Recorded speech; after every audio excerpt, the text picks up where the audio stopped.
NeonicVoid Productions presents.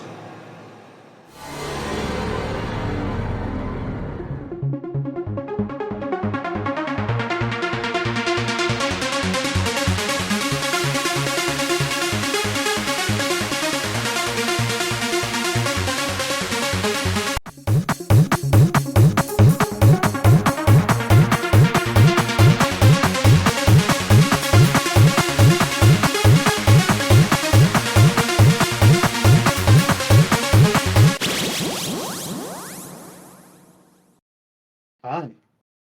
Hello. Welcome to Book Watchers. Hi, how are you doing? I'm your guy, Jacob. Your host, the man, the Your myth, the legend. guy. Okay. The Yeah. man, the myth, the legend. Okay. I'll remember that when I meet a certain sunbelt. Oh my God. Hi, I'm Bestie. I'm the man, the myth, the legend's bestie. Shut up. And I'm embarrassed the fuck out of you. Anyway, who the hell are you? It is me. It is I, the ginger queen, aka the hornless unicorn. Devin, what's good? What's poppin'? If you don't know that reference, you will soon. We're gonna get through those books first before we do that, but soon you will know what that reference is too. But hi, I'm Devin. What's cool is poppin'. So to get in today's episode, before we get into today's episode, you know the shindig, you know the shtick. Link down below, link tree, take you all the other podcasts if you want to take a listen to any of all of those others. YouTube will be in the description down below as well. Yeah. Go rate, subscribe, comment, share, please. We want listeners. Yay. Anyway, so what are we talking about today? Today, we're going to be talking about the third book in the Bear, Otter, and the Kid series. We're going to be talking about the art of breathing. So Breathing, ladies and gentlemen. He said breathing. That's not what I heard the first time he said that. Yeah, I said that, and this fool over here is like the art of breeding, and I'm like, Devin, shame on you. Shame on you, sir. This is a wholesome book, okay? Wholesome you get your where? mind. Excuse you. It is wholesome as fuck. All right. It really is. It's just it. All right. I've been hyping this book up. Yeah. For like the past two episodes, these books up for the past two episodes.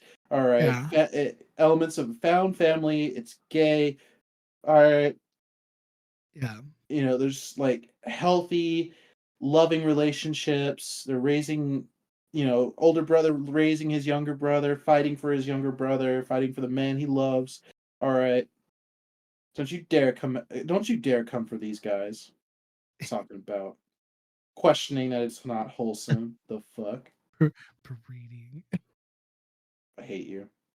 It sounds like you saying breeding, not breathing. I'm saying breathing, the art of breathing. I know. Well, I understand that now. That's not what I heard you say before. Oh, I'm the slut. Got it. Yes. Yeah, you are. He's like a couple dicks in your day, and all of a sudden you're a slut. Yeah. Well, you accepted food for it, so that does make you a slut. You know what? It's not my fault I accepted food in a movie, okay? On several occasions, all right? Like, you gotta feed me first, damn. Ladies and And the gentlemen. movie was good. It was Guillermo del Toro's Once Upon a Time in Hollywood in a drive-in theater. We were concentrating more on something else in the drive-in theater, but you know. So you did it at a drive-in, okay? I did. So that's something you have over me, public sex, right there. It wasn't. All right. I mean, there was stuff being done. calling me a slut. It was hot. It was like 100 degrees outside. Yeah, whatever. We had to we took off our pants. This is not my current lovely boyfriend who is amazing. This is one of these during the hookup days, kind of, like a drive-in theater though. I do it again. That shit was fun. I'll do it again. I'll do it again. I'll do it. I don't give a fuck. Anyway, enough about how much of a hoe I was. Anyway, yeah, let's move. We're moving on. All right, let's get back to the wholesome shit. All right. And yes, this shit is wholesome as fuck. Yeah, it is. It is. All right. So the art of breathing is going to be taking a bit of a different direction than the other two books that we reviewed so far. It will not be from the perspective of Bear. It will actually be from the perspective of the kid. That's what I love about these books. Like the characters are constantly changing. All right, it's not like some other books where like it takes place over like 5 books takes place over a short period of time and we don't really see much development or growth on the characters or much change in our characters, in our main characters. This book series takes place over the course of several decades. Because like it starts off from when Bear was 17 and it ends when he's like 50. But in this book, it takes place over the course of I'd say about 3-4 years, around there. So when it starts off, it starts about 5 years after the events of book 2. Tyson, or the kid, he is an exceptionally gifted young man. So much so that he skipped several grades and actually graduates high school at the age of 15, which amazing. Good for him. The art of breathing really addresses the emotional trauma that the kid had to deal with over his life, mainly due to the abandonment and trust issues he developed from when his mother left when he was just 5 or 6 years old, and he has to deal with his panic disorder.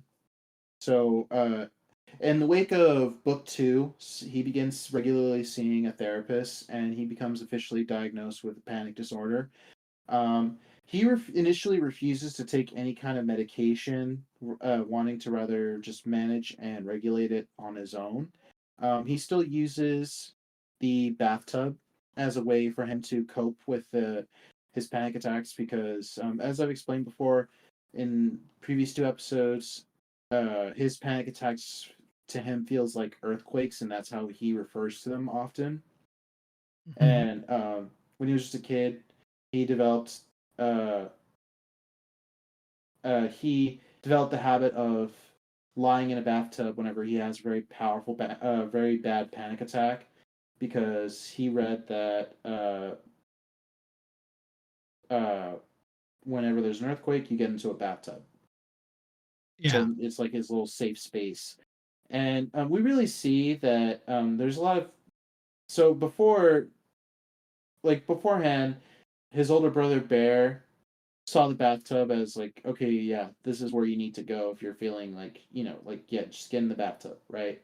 If you're having your earthquake, get in the bathtub, you'll feel better. But now we're seeing that Bear, having come a long way, he now sees the bathtub as a hindrance to the kid's mental growth, because it just seems like a step back now.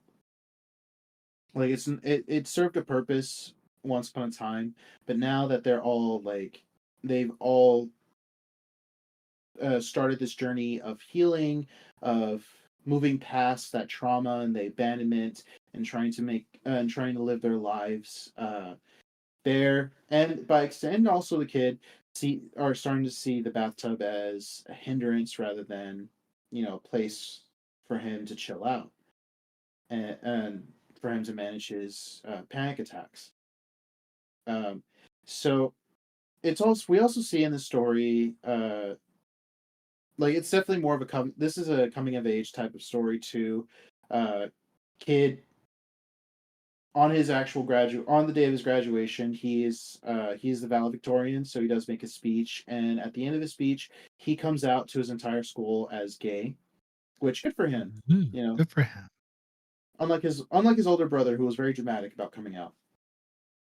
Eh, All right, and everyone like though like personally though Bear does see the thing about Bear is that he's also spazzy, so when you drop things on him like like his younger brother coming out as gay, he does freak out a bit because he's just more worried for the kid's well-being than anything else.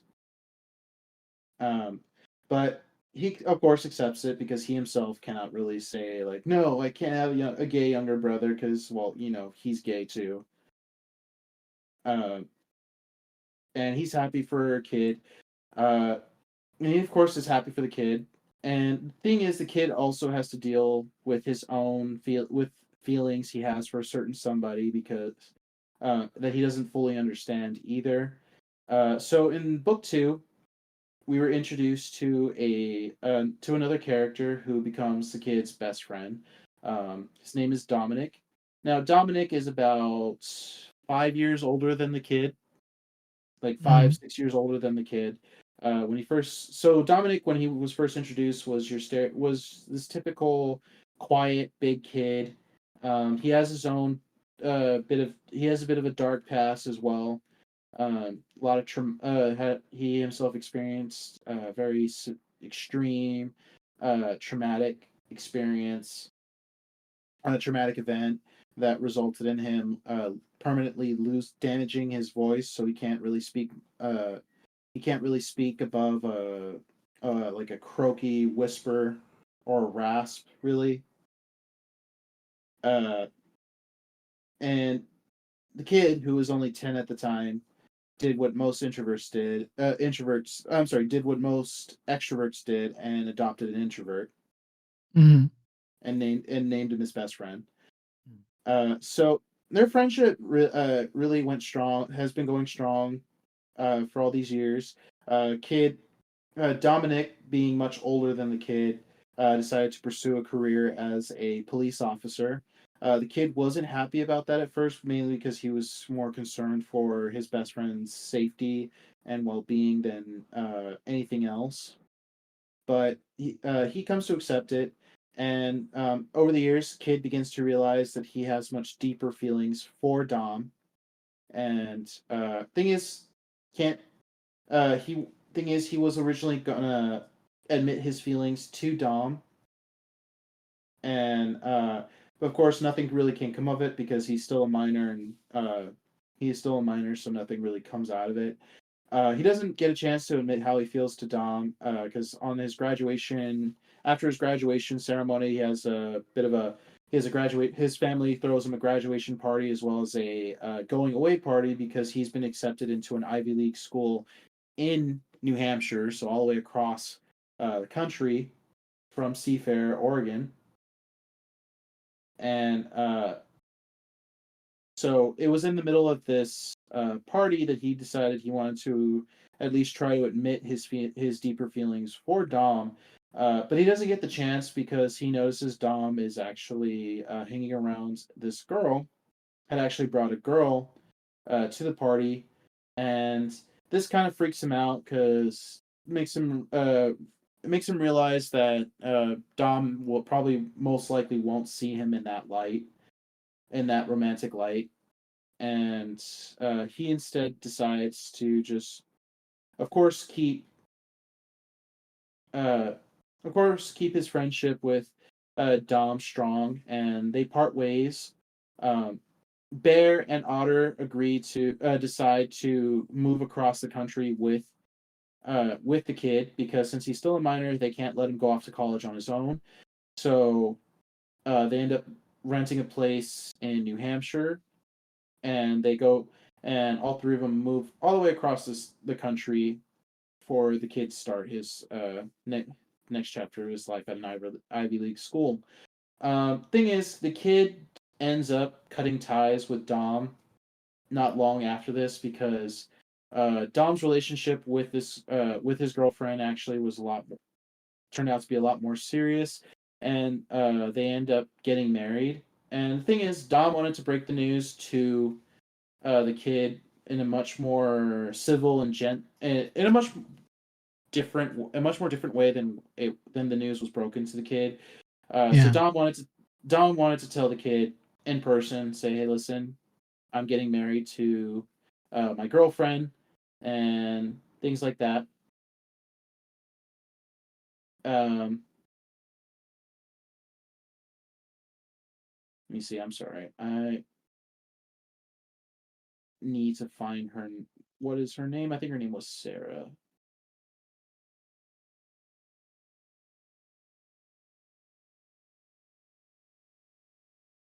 Sorry, let me. Tyson learns to breathe. Nope.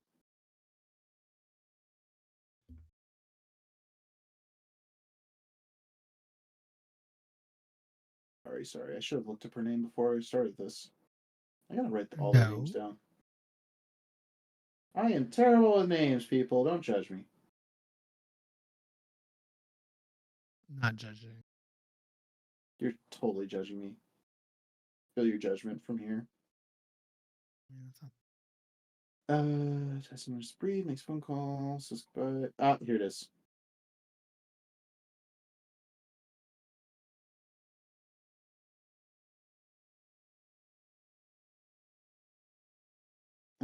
Just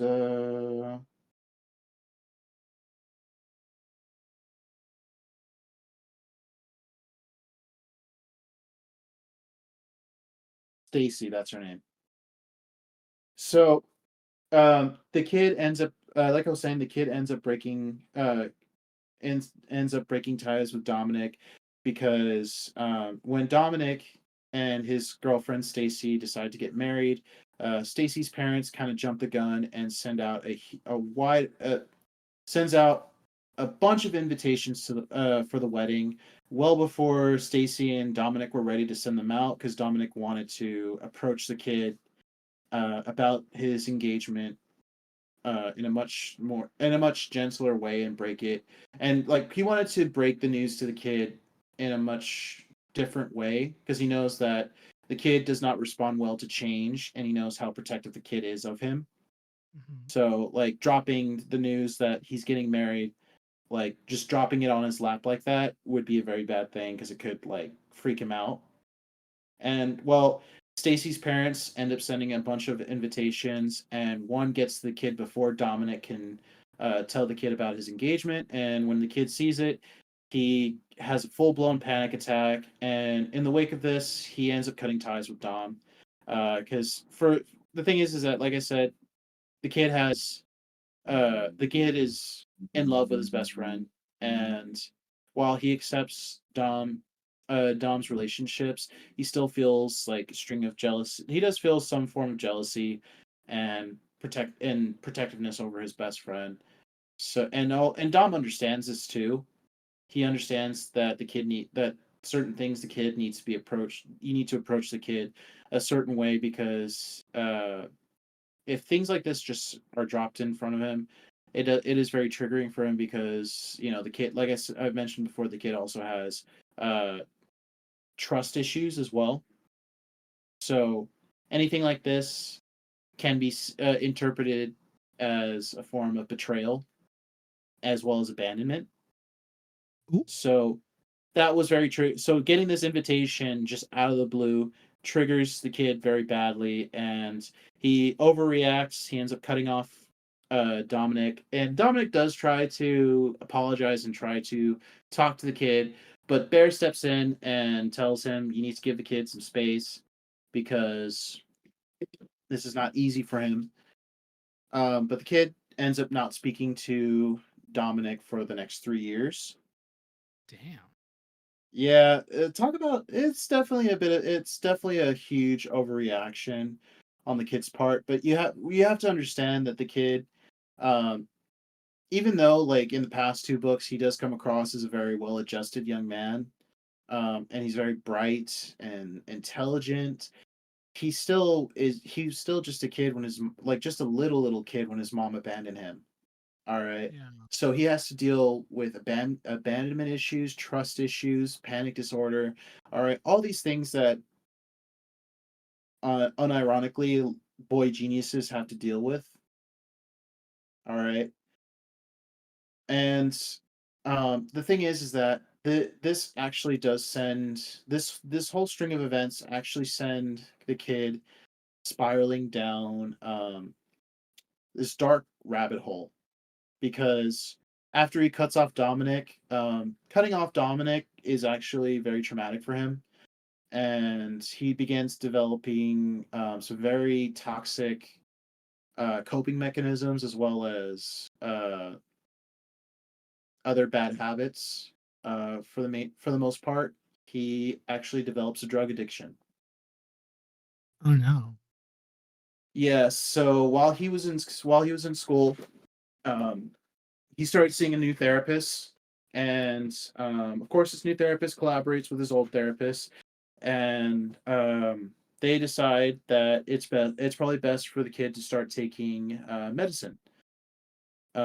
So it's nothing like these medicines are not really supposed to be addictive, but they're those kind of medicines like not oxy, but they're those very strong antidepressants and anti-anxiety. Um, and at first, these pills don't really do much for the kid, but eventually they prescribe him some much stronger stuff that he describes turned him into something like a zombie. Like he feels like he's in a fog or in a haze most of the time. And after a while, um, see, the thing is that when it comes to drug addiction, a lot of the times people or the friends and family of the person struggling with the addiction don't really see it at first, especially if that person is very careful. And but the thing is that Bear he finds out about the kid's substance abuse from a friend of the kid's. So the kid starts dating a bigender person who goes to the same school, and this person actually catches the kid buying some pills off of a known drug dealer at the school. Ooh. And hold on, let me see. They're bigendered.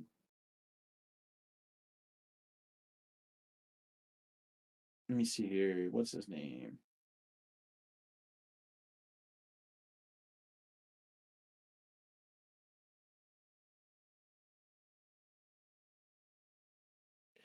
Let me see here.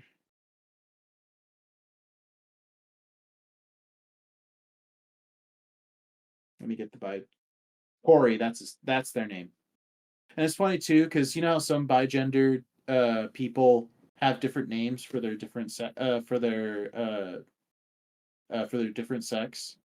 Yeah. So they could be like they could have a masculine name for when they're a man and a feminine name for when they're a woman, or at least some people. I'm not saying that's for everybody, but in Corey's case, like when you're reading this book and it talks about Corey, and depending on what gender they're identifying as at the moment, the spelling of their name will be different. Oh, So okay. like for the mass, yeah. So for like the mass for when he's identifying as a man, Corey's name will be spelled like Corey. But when they are identifying as a woman, the spelling of their name changes to Kory or Kori. So it kind of like different. It helps to differentiate their masculine and feminine side. Like sometimes, like when reading this book, it's funny whenever Corey his names pops up. If it's spelled like the masculine way, you're just like, okay, they're identifying. Okay, so they're a man right now. Okay, they're a woman right now. Anyway, back to the top. Back on topic.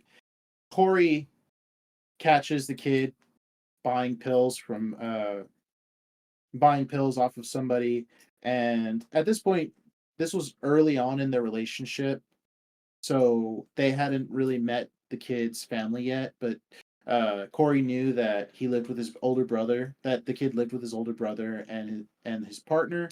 So he approaches Bear. So Corey approaches Bear and tells Bear that the kid that he saw the kid buying pills off of somebody. And Bear was in utter disbelief at first, but afterwards, after Corey leaves, he immediately goes into the kid's room and just completely tears the room apart. And he finds hundreds of empty pill bottles. We're talking like, and they were hidden, like very well hidden, like under the bed, in like panels in the wall, under the floorboards. He found them Jesus. everywhere.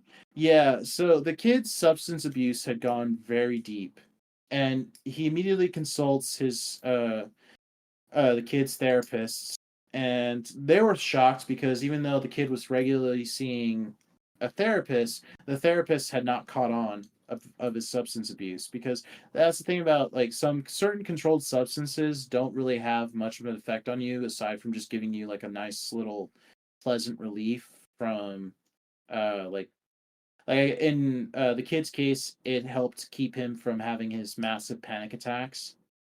So for him, that's really all he was doing it for, as well as like to help him cope with the fact that he doesn't have that he cut off Dom from his relationship, because that's where this all stems from. All right, that's really what drove him into his substance abuse was by cutting off Dominic. And thing is that Bear also realized that they starts realizing that there had been signs, because the kid, for one thing, the kid had not declared a major in the almost 3 years that they had been in New Hampshire, and the school was beginning to get antsy and were beginning to tell him like, all right, well, listen, your full ride is almost up. You need to declare a major one of these days. And while the kid's academia was not suffering so much, it wasn't exactly what the school was expecting from him. So after telling Otter about what they discovered, the two of them immediately crack down on the kid. They confront him on his substance abuse. And thing about people who struggle with addiction, it's a sad reality of it, but you're going to deal with lying. You're going to deal with um, it's gonna come out in a negative way, one way or another. All right, they're gonna be hostile. They're gonna try to lie. They're gonna try to bargain. They're gonna try to do everything they can to justify their addiction, or at least try to hide or downplay it. That which is what the kid did, which is really sad. They ended up confiscating all of his pills. They basically cracked down on him. They wouldn't let him out of their sight. They made sure he completely detoxed from the pills. His panic attacks came back in full force, and it was very tough for him at first. But eventually, they got him through it. It was a very tough time for them. But after the third year of his school came to an end, uh, the school told told the kid that he really needs to consider his future with the school, because if he doesn't get his shit together, if he doesn't finally declare his major, then he may not be allowed to come back the following semester. So this is going to be the summer semester. So this story mainly takes place over the summer of his after his third year at school. And after he gets this ultimatum, Kid decides that it's finally time for him to return to Seafair, come back to his home state, because he hadn't been back in the 3 years that he had been gone. And he decides that whether he needs his head, needs to really work on himself and figure out what he wants from life. So the three of them make the trip back to Seafair. Corey, at this point, is no longer the kid's partner. They had dated for a short period of time before they ended their relationship, but they decided to remain good friends. They come back to Seafair with to open arms from the rest of their family. Creed and Anna are married. They have, of course, their son JJ, and I believe no. So Anna is actually pregnant with their second kid, and or at least she's gonna be or at least she's gonna announce her pregnancy with their second kid, sometime in this book. The kid is reluctant to meet with Dominic, even though Bear and Otter kept in good contact with Dominic, as well as the rest of the family. But the way that kid ends up reuniting with Dominic was actually pretty dramatic too, because the kid is very vocal about animal rights, and uh, his brother often refers to him as an eco terrorist in training. Yeah. And going to college has actually made his beliefs a lot stronger, and he often organizes protests against like meat refineries, restaurants that are very like steak and like animal like food, non-vegan or non-vegetarian. So he's that kind of kid that goes to a lot of those animal rights protests and the ecosystem, those eco protests, things like that. And he ends up organizing one in Seafair for the opening of I think it's a BJ's, Hmm. one of those steakhouses.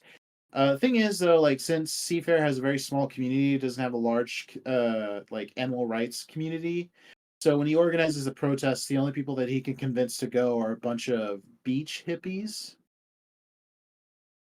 And of course, when hippies get involved, we're talking a bunch of stoners. All right. And in the middle of the protest, one of the hippies gets a little too carried away and picks up a rock and throws it through the window of the restaurant, which completely cuts the protest short because immediately after the rock is thrown into the restaurant, a police officer steps out of the restaurant, and guess who it is? It's Dominic. Oh, Yep. And so this is the first time he's seen Dominic in 3 years, and their first meeting is Dominic putting him in handcuffs because soon as and not in the fun way. Yeah, get your head out of the gutter, you moron. Chino. Did you Anyway, just go, sir? You're a white man. No, you're not a white man. You're a mixed I'm not man. a white. You're... I'm mixed. I am mixed, but I was raised. I am mixed of Latin and Caucasian. White. Thank you very much. So I can say cochino. It's so weird hearing you say that. Well, get used to it. I say Spanish. I throw out Spanish terms all the time. Not really. I Not guess I don't really. I'm not making fun of you because you obviously you can, but like you never do. So when you do, it's so weird. Huh? I guess I never do it around you, but I do Not really. Yeah. not around you, but I do. But anyway, back on topic. So after those hippies threw the rock into the restaurant, they immediately run for it because Dominic comes out, and thing is, the kid and Corey did not run, so they both end up getting put in handcuffs by Dom. The restaurant doesn't press any charges against the kid. Uh, but Dom does arrest the kid and takes him back to the Green Monstrosity, aka his house. And it's there that the kid he does get chewed out by Bear, gets royally chewed out by Bear. But before he does,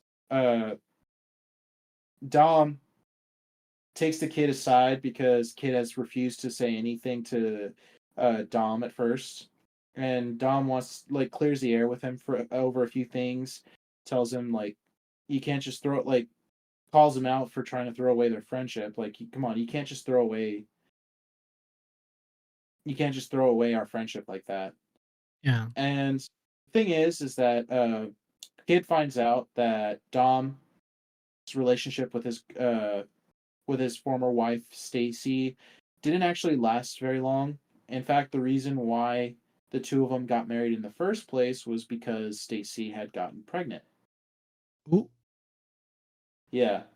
And the thing is that because they didn't want to make the kid even more upset, Bear and Otter didn't tell the kid that Dominic had had a kid in the first place. In fact, they had forgotten to tell the kid, even though they were coming back and knew that there was a chance that that the kid was going to run into Dom and Dom's 3-year-old son too.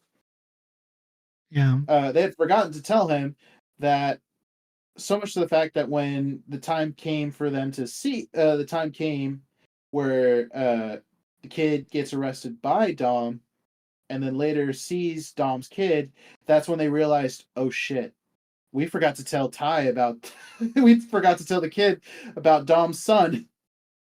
Anyway, after Dom reads the kid the shitty friend act, he takes him back to the house, and it's there that the kid sees Dom's 3-year-old son. Dom's son Ben comes out of the house, and he's so very shocked. It doesn't send him into a panic episode. Anything, he actually takes the news very well, but he's really pissed at Bear and Otter for not telling him about this. Which understandably, because the thing is, Bear was just trying to protect Kid, because he's trying to be considerate about the kid's mental health, especially because when Dominic's son was born, this was around the time that the kid's mental health was really at its worst. So Bear justifies himself by saying, "Look, we were just looking out for you. We didn't want to overwhelm you with anything. We didn't want to overwhelm you with any of this, especially given how much of a bad state you were in at the time." And this does put a strain on the kid and Bear's relationship for a time. And thing is, the kid has to start learning that, has to also come to terms with the fact that since he is now 19 years old, he's a legal adult. Bear and Otter are going to begin making decisions that don't really have the kid. They're going to start making decisions for themselves, right, for their own lives. So we also begin to see this elements of this in the book as well, because Bear and Otter make the decision to have kids of their own. And they don't tell the kid about this at first. It actually comes out hilariously at a family dinner. Remember when I mentioned that whenever you give Bear a couple of drinks, he tends to he doesn't handle his alcohol very well. Yeah. And if he was, let's say, trying to hide certain important bits of information, if you get enough drink, if you get a couple drinks in him, he'll end up spilling the bean. He'll end up spilling the tea in like a epically hilarious way. Oh yeah, As he'll in, spill the tea. he spills the tea. Well, the thing is that Corey, having heard about Bear's epically low tolerance for alcohol, they end up giving Bear a bunch of, making sure Bear's wine glass isn't empty throughout that throughout that dinner. So when it comes time for uh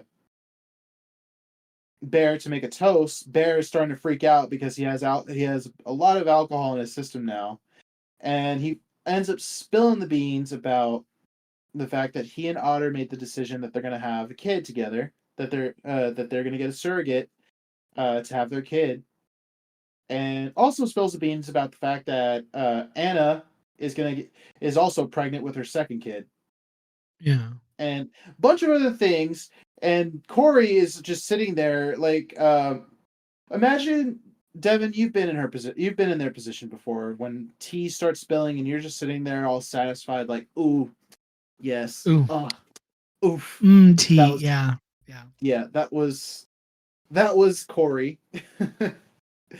And of course this causes more drama for the kid because he's like, wait, what?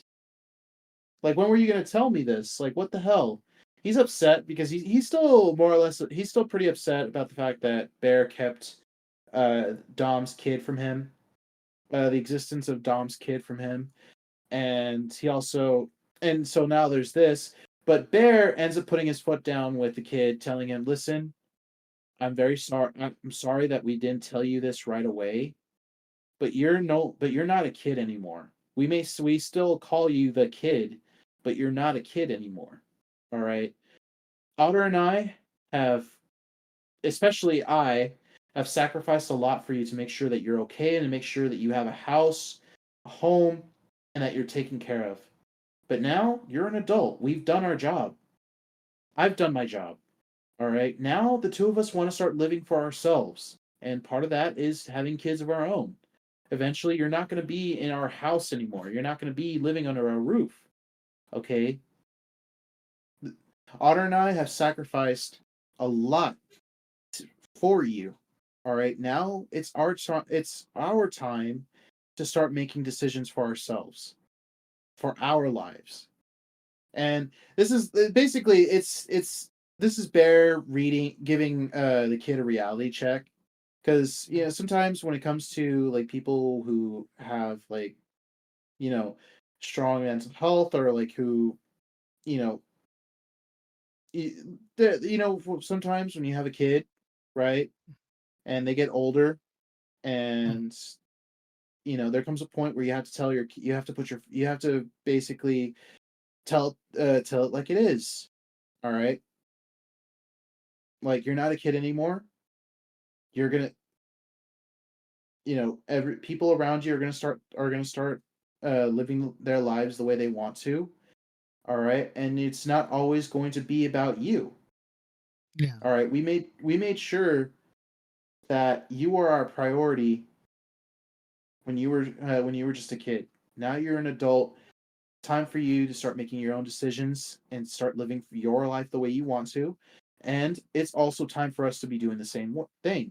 And he also tells the kid that it's time for him to pull his head out of his ass and make up with Dom, because Dom is still going to be a part of your life whether you like it or not. All right, he's a part of our family. All right, and you can't just cut him off.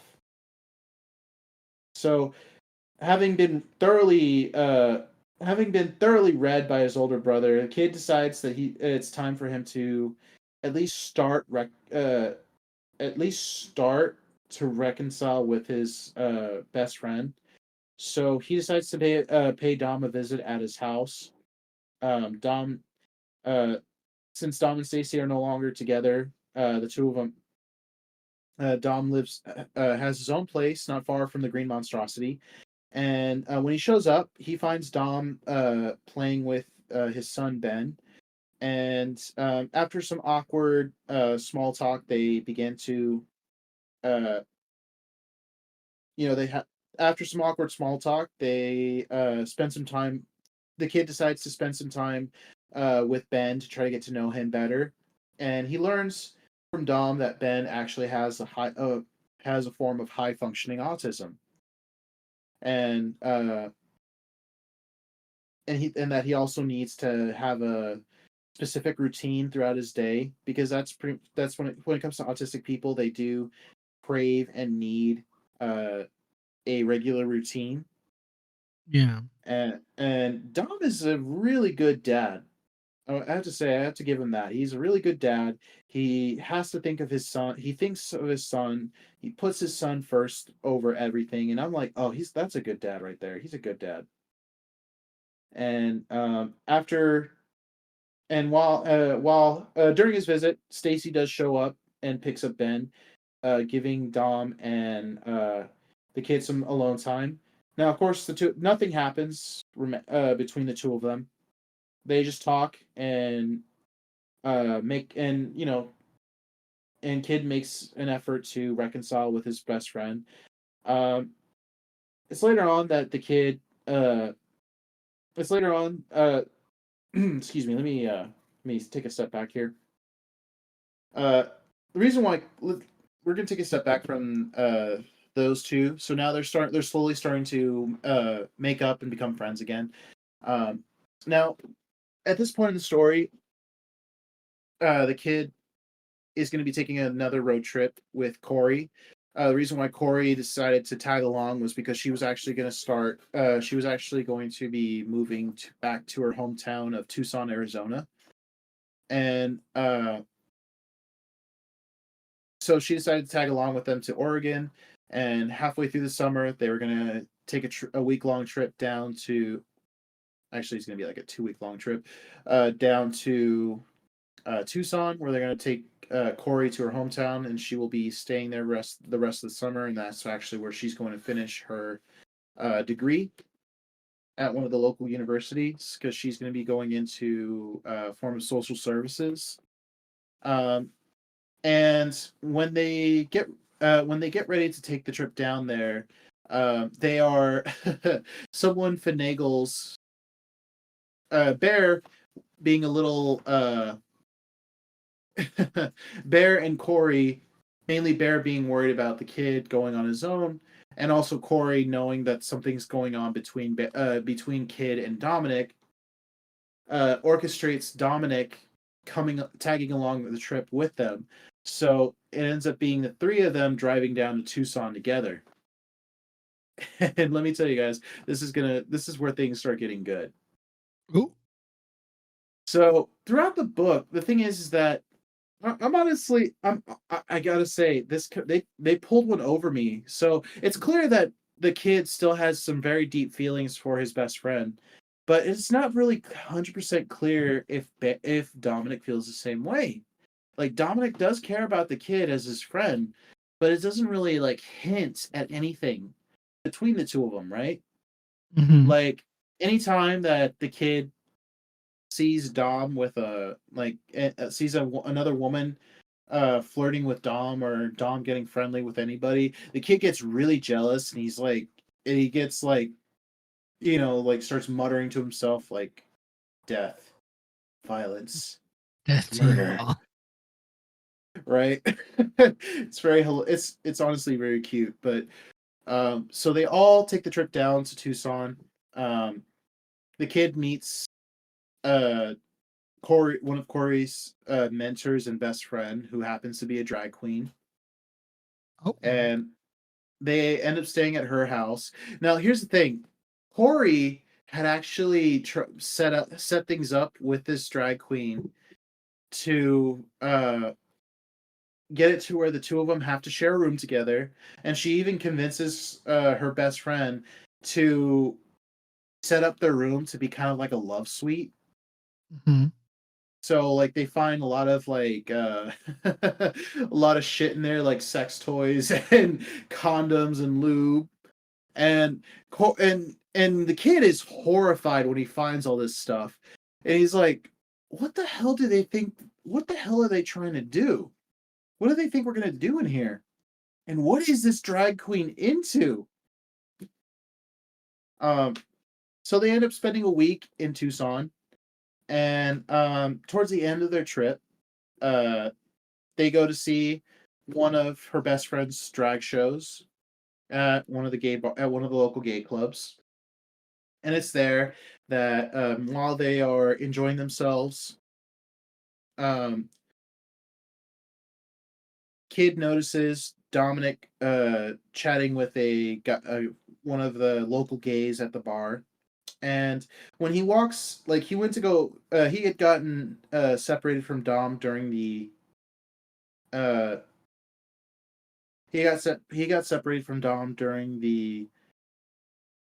their night. And when he goes to find Dom again, he notices that Dom is talking to um somebody, and his first thought is that Dom is flirting with the guy, when really Dom is just chatting, not really doing anything, just minding his business. And the thing is, Dom sees the kid, and I guess the kid had this look of like jealousy on his face, like he had this look on his face, right? And well, when Dom sees the kid, he immediately goes up to the kid, right? And the kid is trying hard. Like, he realizes that he must look like a creep just staring at his best friend like that. And he starts feeling the onset of a panic attack coming on. And he starts using his breathing exercise, starts doing his breathing exercises to keep himself from getting, like, full on having a panic attack, right? And he also feels like a deer caught in the headlights because Dom is coming up to him. He's like, all right, don't, he's telling himself, all right, don't freak out. Just breathe in, breathe out. Dom is free to talk to whoever he wants. So it's none of my business.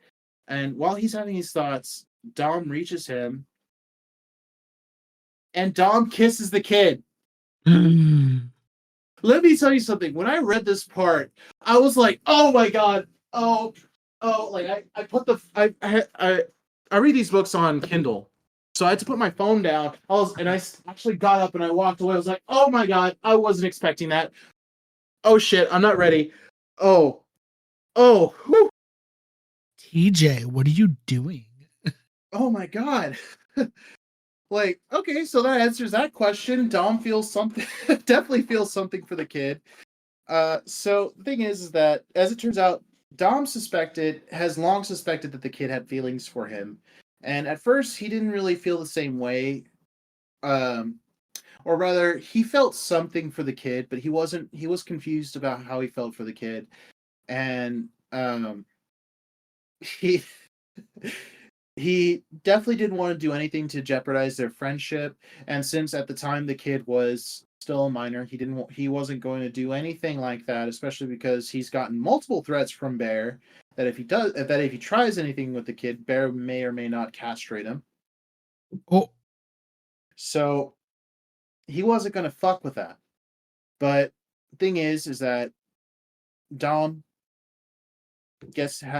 ends up having his relationship with Stacy. They have their son together, but their marriage doesn't last more than a year. mhm. And they do end up splitting up. And the thing is, Stacy she's actually a really cool person. She's very understanding, she's very supportive, and she understood that Dom's heart belonged to somebody else. And she realized that, yeah, the two of us, it's just not going to work out. I mean, we have been together, but, you know, we both want different things. So they end up splitting amicably, and they start doing the co-parenting thing with Ben.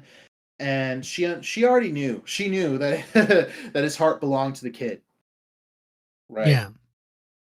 So, thing is that um, Dom has been wanting to reconcile with the kid for a long time, but he also understood that the kid needed his space, and also since the substance abuse thing happened, the two of them he needed to approach the kid a lot more, in a lot like go at the kid's pace.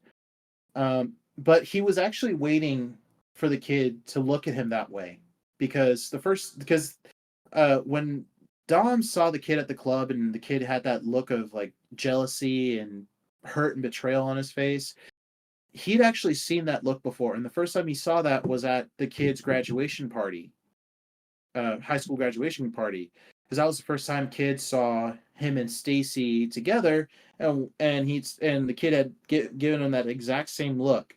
And at first, Dom didn't really understand what that look meant, but Mhm. now that he does understand, now later on, after some soul searching and understanding what, like, the kid's coming to understand how the kid really felt about him, he was waiting for the kid to give him that same look again. And once he saw it again, he went for it.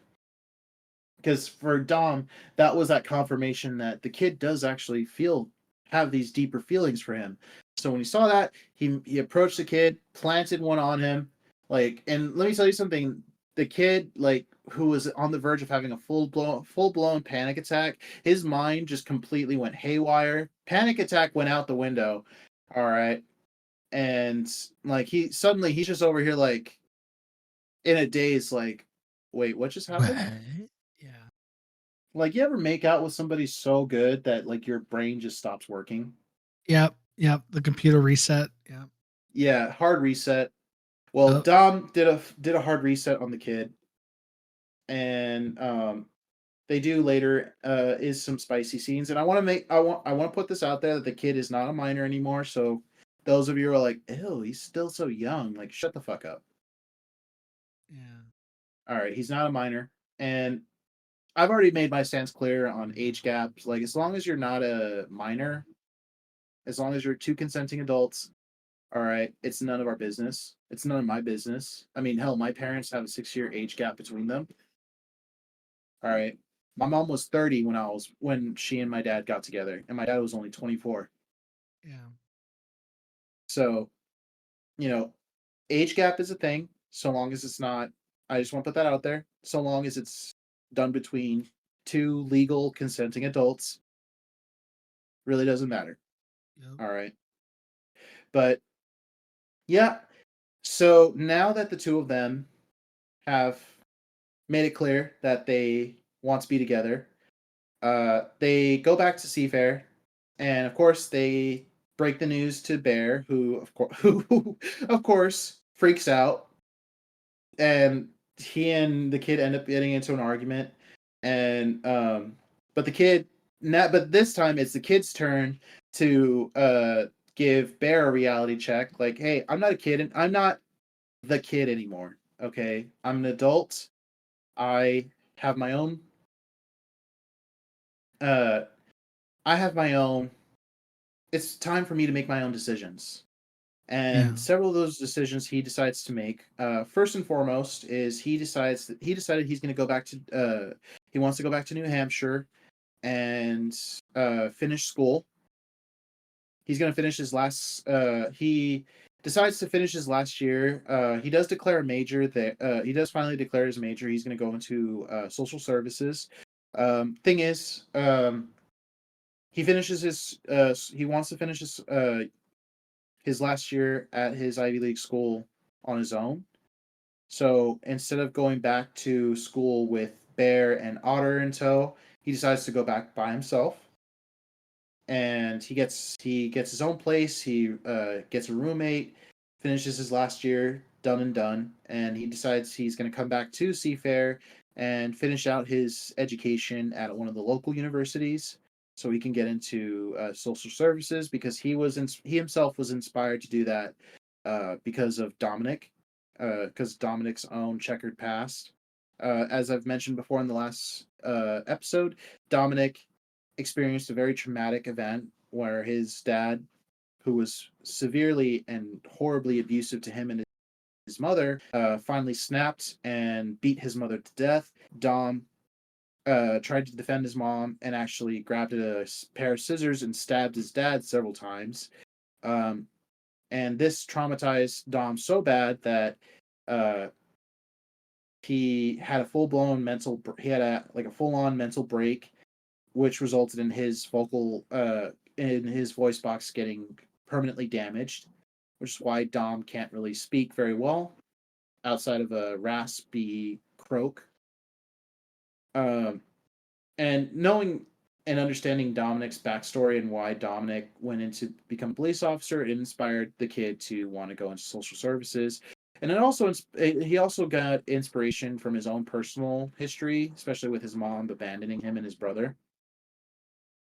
Um, Now, the other decision that the kid came to was that he wanted to track down his mom, because at this point, So at the end of the last end of the last book, um,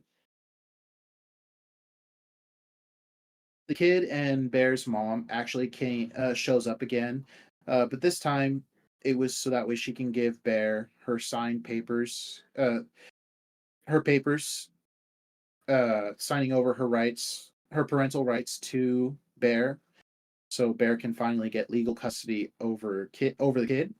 But Bear didn't tell the kid at the time that their mom had shown up like that because it was just something he wanted to just leave. All right, he Hmm. just wanted to let it be. But he Yeah. eventually did tell the kid, and he also tells the kid that their mom had another child, and they have a little sister. So thing is, part of Tyson realizes that part of him uh, getting over his own mental illnesses and working out his own problems is that he needs closure. So what he wants to do is confront his mother, have one final conversation with her, and then move on. And Bear at first was reluctant, but agrees that if that's what you need, then I will support you. Um, so while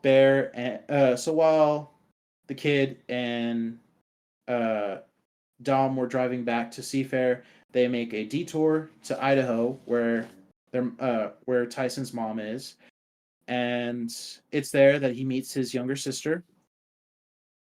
And God damn it, what was her name? Fuck, I know her name. Do you? I know her name. D- d- Okay. All right, let's see.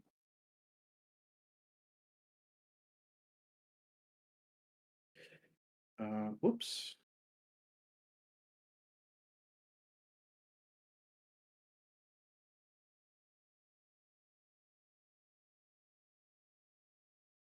Isabel, or Izzy for short. So they go to Idaho, and in a small, out of the way town, they find he reaches his mom's house, and his mom wasn't there, but his little sister Izzy, or Isabel, was there. He meets her, and thing is, Isabel, she's incredibly smart. So when she first sees Tyson, she knows that, oh, you're my older brother, aren't you? I heard about you. Mom doesn't talk about you guys, but I knew. Izzy at this point is about 10 years old, and about 9 or 10 years old, and she she and Tyson start talking. She invites Tyson into the house, and even though he had never been in his mother's new home, looking Huh. around, he realizes it's not all that different from the shitty little apartment him and Bear used to live in, Yeah. because there's clear signs of neglect. His mom is still a heavy smoker and an alcoholic. And while Izzy tells him that and while he doesn't need Izzy to confirm it, he knows that she confirms that their mom doesn't abuse her, like doesn't hit her or yell at her or do anything like that. But still, neglect is a form of abuse, and clearly his little sister had to endure that. Um, while they're during the visit, his mom does show up, and she doesn't notice him there at first. But when he makes his presence known, she at first thinks that he's some total stranger because she doesn't recognize him. She hasn't seen him since like that night that she showed up to threaten Bear, and now he is a 20-year-old adult, and she'd never seen him. She has not seen him as an adult. So at first she threatens to call the police, but he tells her who he is, and she immediately gets like nervous because that's what happens. You abandon your kid, and then and then they track your ass down to confront you on it and go off on you. You're gonna be pretty. It's gonna be one of those like, uh oh. Yeah. She knows what she did was wrong. And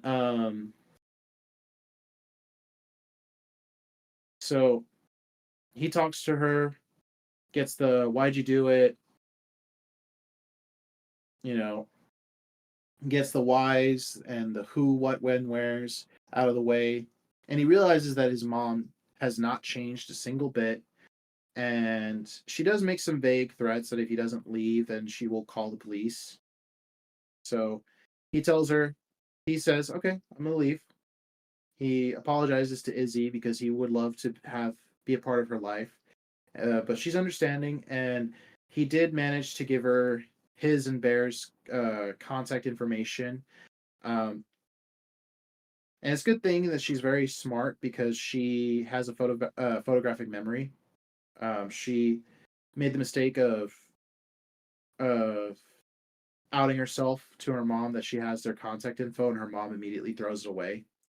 But she remembers it, and she does get in contact with them later, but we'll get to that in a second.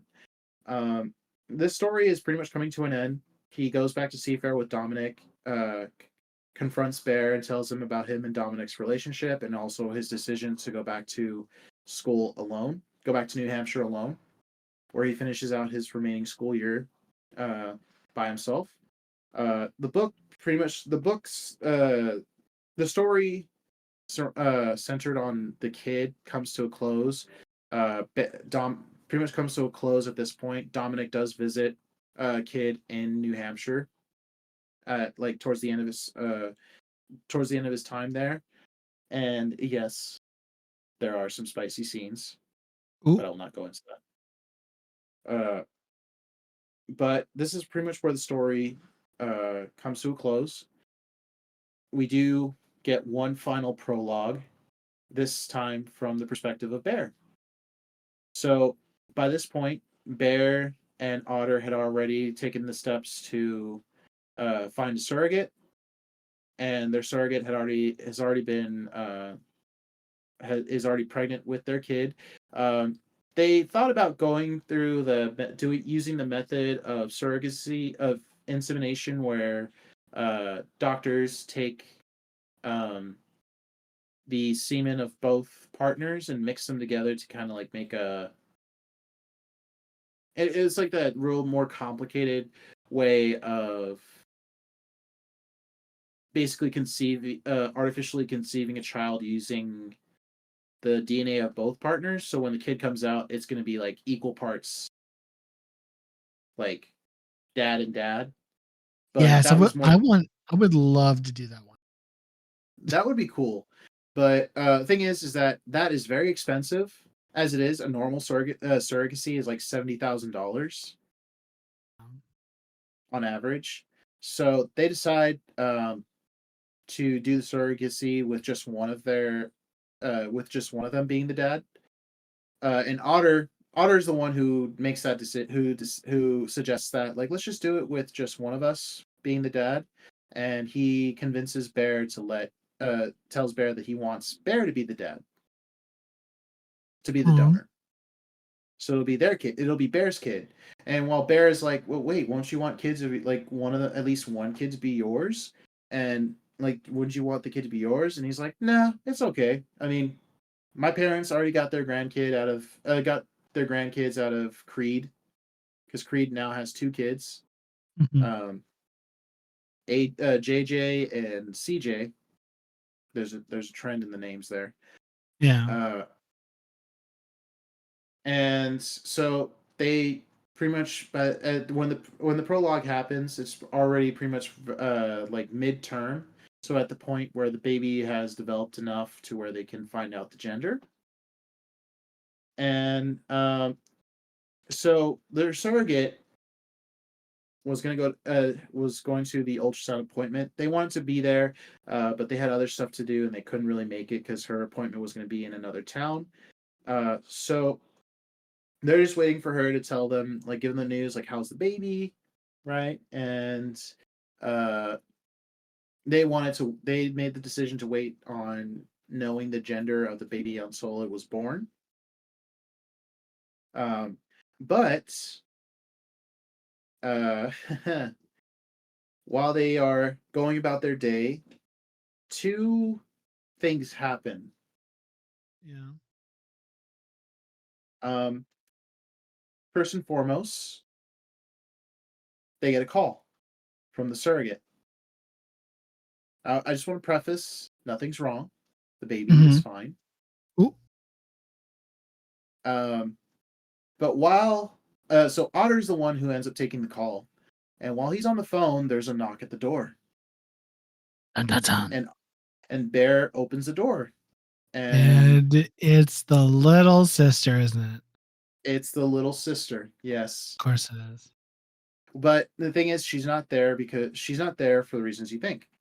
Well, she Oh. kind of is, but um, so as it turns out, so this is the first time Bear meets his little sister Isabel, Huh. and when he sees her, he immediately recognizes her, and when she sees him, she gets this immense look of relief, knowing that she finally made it, and she breaks down in front of him and she tells him that their mom, Julie McKenna, has passed away. Oh shit. Yeah, as it turns out, she died of what is the doctors referred to as a massive cardiac event. So she had a heart attack while she was at work. They knew that she had a daughter, and social services were gonna actually come for her, but Izzy was like, "No, fuck that," and she packed her shit and she managed to get a bus ticket and she made her way all the way to Seafair from Idaho, and she memorized the address that Ty gave her, and she made it to the monstrosity and finds her brother. And Oh wow. Bear, yeah, Bear, who is beginning to freak out from the revelation that his mother is dead. I mean, there's no love lost between him and his mom. In fact, he hates her fucking guts, especially after all the shit she put him through. Yeah. Um, but while he is like, of course, understandably like freaking out, like, oh shit, my mom is dead and my little sister is at my doorstep, just showed up at my doorstep. In the background, he can hear Otter starting to freak out too. Hmm. Because as it turns out, um, they're having twins. Oh shit. Yep. So they got two for a price. So now not only is his little sister shown there on his doorstep, but he's getting two for the price of one. Oh my god. Oh well shit. Twinsies. Twinsies. Yep. And that, ladies and gentlemen, is where this book ends. Now, of course, there's a lot more that happens in the book. There's a lot more details and a few other details that I may or may not have forgotten and or may not have excluded, just for the sake of time. But really, I do that on purpose, people, so that way you get you get the idea of what's going on in the story. But Yeah. if you want the details, if you want the tea, pick up the book and read it, or go on Audible. If you have Audible, it should be on Audible. Listen, give it a listen.